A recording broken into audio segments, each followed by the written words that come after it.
Welcome back, everybody. Derrick Soo, your East Oakland advocate. Well, some of you have been asking, what my feelings are on Sheng Tao's indictment. Well, um, before we get into that, let me tell you about something. How I uh, found out that she was pretty crooked, and it's through searching public records. And I have access to a government search through my DoD connection, and so. But then with that, there's a login, and so I don't want to abuse my privilege on that, so that I can get more in-depth profile on people, especially in politics. So that's one of the tools that I use um, to look up people's past. And then also, you as a general public can also increase your intelligence about any person simply by using their name, city, and state. And um, what this search engine or this search background check engine does is search all public records, federal, state, and county and cities. And so the one that I use, it is a pay for service. So expect a fee. And then to print out uh, any reports on any person, it's like $2, $3. So it's not a big deal. But anyway, the background check that I use regularly is called Truth Finder. There's also some other ones that's called Been Verified. They're pretty good. They're pretty in depth. I like Truth Finder because it searches everything, and it gives you the best results. Like I said, it is a fee for the background check. I've recommended it to companies to background check people. You can get a lot of information on that. The public records that are searched are federal, all your federal records. So IRS, so tax liens, property liens, vehicle liens are all included. Criminal activity backgrounds along with their cohorts are also on Truth Finder. So there's a lot of things that you can find out. I find a lot of stuff. That's one of the things that I do um, on a lot of people. When I was a manager for um, the homeless community, I ran background checks without anybody even knowing it. And so I knew who I was up against, what their background was like, if they're a sexual predator, they're a violent character. All of that is in these public records. Their arrest records. If they're sexual predator, you'll find that out too in Truth Finder. But it's interesting. I find a lot of stuff. That's how I found a lot of crooked things with Sheng Tao, simply by running her name, city, and state, and things come up. And another politician locally, which I ran a background check, was Ken Houston.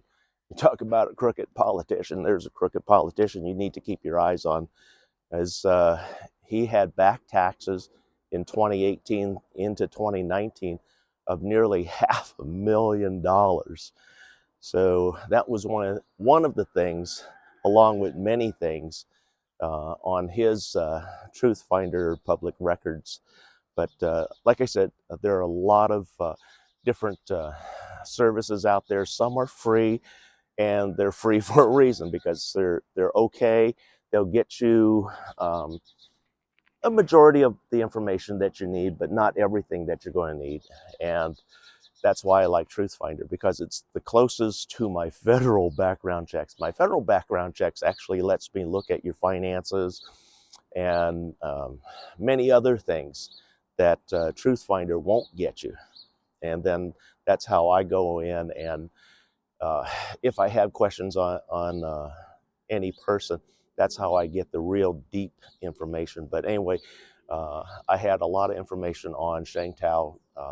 Plus, the other thing that I was able to do is research her background, her work history, where she worked, what she did. And there was nothing there. That's why I said she was the least qualified candidate uh, for the 2022 election. Everybody else, when I ran background checks, very good. You know, they had some history as far as knowing anything about the law or anything like that. Not so much. But in terms of business, there were some really interesting things that I saw there. So anyway, getting back to Shang Tao, I knew she was dirty. The other thing that I've been telling a lot of folks that also raised suspicion is that she came in looking like uh, a mobster in the very first introduction, the mayoral introduction back in February of 2022, and it was hosted by Henry Lee of KTVU. When Sheng Tao and Andre Jones showed up, there was an entourage of nearly 20 people with them. And it wasn't a mixed group. This was an Asian group. So I'm sure it was Duong, the Duong family, and uh, Duong employees or high up workers that were attending that. And I looked at that. I said, man, she's post making a really bad optics right now, because the way she came in, she looked like a Yakuza boss. If you know what a Yakuza boss is, or a Tong boss is, that's how she looked. You know, and the entourage, went and sat back, and they waited, listened to everything. But every time she showed up, she had an entourage, so that was also very concerning. And the entourage also included some of her staff, but you can clearly see a majority was not her staff. So anyway, there were a lot of things that questionable that I saw on the Truth Finder background check that I ran on her, and I wanted to confront her about some of those things, and also confront her about her lack of experience, because there was literally nothing in her background check that said she would be worth a shit as mayor. She was the least experienced at anything out of all the candidates. So that's how I found out about a lot of things and a lot of people. I use Truth Finder. Been a long time member since 2017, in fact, and like I said, I ran the names of all of the characters that were in my homeless camps, so I knew who were the criminals and who were the good people. So thanks for joining me today. Hopefully that helps you find things that are a lot more truthful and the real truth that people hide. Thanks for joining me today. We'll be right back.